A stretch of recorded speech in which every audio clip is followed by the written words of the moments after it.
Tu sais ce moment? Dimanche soir, tu regardes des vidéos de motivation. Tu te dis, cette semaine, c'est la bonne. Je vais me lever à 5 heures, je vais m'entraîner, je vais lancer ce projet. Lundi matin, le réveil sonne. Et là, plus rien. La motivation? Disparue. Évaporée. Comme si elle n'avait jamais existé. Et tu te dis, pourquoi je suis comme ça? Si tu t'es déjà reconnu là-dedans, c'est littéralement toi. Et aujourd'hui, on va parler d'une vérité qui dérange. La motivation est surestimée, la discipline est sous-estimée. Et le problème, c'est que la plupart des gens construisent leur avenir sur quelque chose d'instable. Écoute, on nous a vendu un mythe. On nous a dit « Trouve ta passion, sois motivé, visualise ton succès ». Mais voilà le truc. Si la motivation suffisait, tout le monde serait riche, tout le monde serait en forme, tout le monde aurait réussi. Le point important, c'est que la motivation est une émotion. Et les émotions fluctuent. Tu ne peux pas bâtir un empire financier, un corps solide ou une carrière stable sur quelque chose qui dépend de ton humeur du jour. Et c'est là que ça devient vraiment intéressant. Parce que les gens qui réussissent ne sont pas plus motivés que toi. Ils sont plus disciplinés que toi. Voici ce que la plupart des gens ne réalisent pas. La motivation vient après l'action, pas avant. Des chercheurs en psychologie comportementale ont montré que l'action précède souvent la motivation. Tu commences à courir, au bout de 10 minutes, tu te sens bien. Tu continues. Mais si tu attends d'être motivé pour commencer, tu ne commenceras jamais. Regarde les entrepreneurs. Selon une étude de la Harvard Business Review, la majorité des fondateurs à succès n'ont pas commencé avec une passion brûlante. Ils ont commencé avec une habitude. Ils travaillaient tous les jours, même quand ils n'avaient pas envie. Je vais te raconter l'histoire de deux amis. Appelons-les Karim et Lucas. Les deux veulent devenir financièrement libres. Karim est ultra motivé. Il regarde des vidéos, il parle d'investissement, il partage des citations inspirantes. Lucas, moins motivé. Mais chaque mois, il investit 200 €, automatiquement, sans réfléchir, sans émotion. 10 ans plus tard, Karim a toujours des idées. Lucas a un portefeuille d'investissement à 6 chiffres. Tu vois la différence?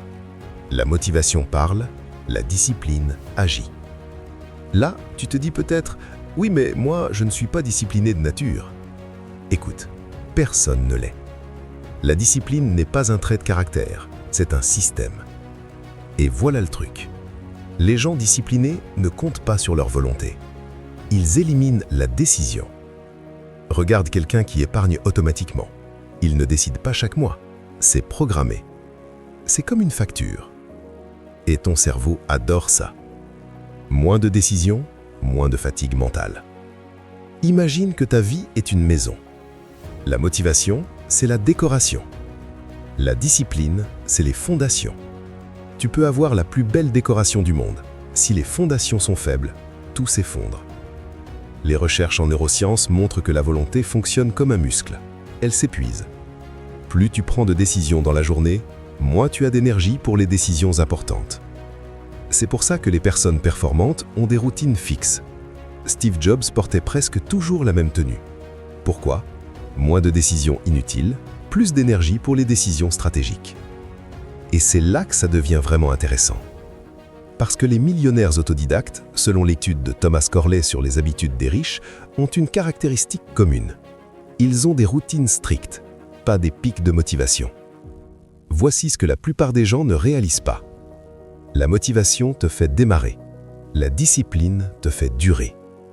Et la richesse, la transformation physique, la réussite, c'est un jeu de durée. Ce n'est pas spectaculaire, c'est répétitif, ennuyeux même, mais puissant. Bon, on passe au concret. Voici comment construire de la discipline dès aujourd'hui. Tu veux lire? Lis 5 pages. Tu veux investir? Commence avec 50 €. Petit, répétable. Épargne automatique, investissement programmé. Ne fais pas confiance à ton futur toi. Tu veux faire du sport? Prépare tes chaussures la veille. Tu veux arrêter de dépenser inutilement? Supprime les cartes enregistrées sur ton téléphone. Pas un objectif, une règle. Exemple. Je m'entraîne 3 fois par semaine. peu importe l'humeur. Pas de débat interne. Regarde, la motivation, c'est excitant. La discipline, c'est silencieux. Mais le succès appartient aux silencieux. Tu ne vois pas les heures d'études, tu vois le diplôme. Tu ne vois pas les années d'investissement, tu vois la liberté financière. Tu ne vois pas les entraînements, tu vois le corps transformé. On va être honnête 2 secondes. La plupart des gens préfèrent l'illusion de la motivation, parce que c'est confortable. Ça donne l'impression d'avancer sans réellement changer. La discipline, elle, te confronte. Elle ne demande pas comment tu te sens. Elle demande ce que tu fais. Et c'est là que tout bascule.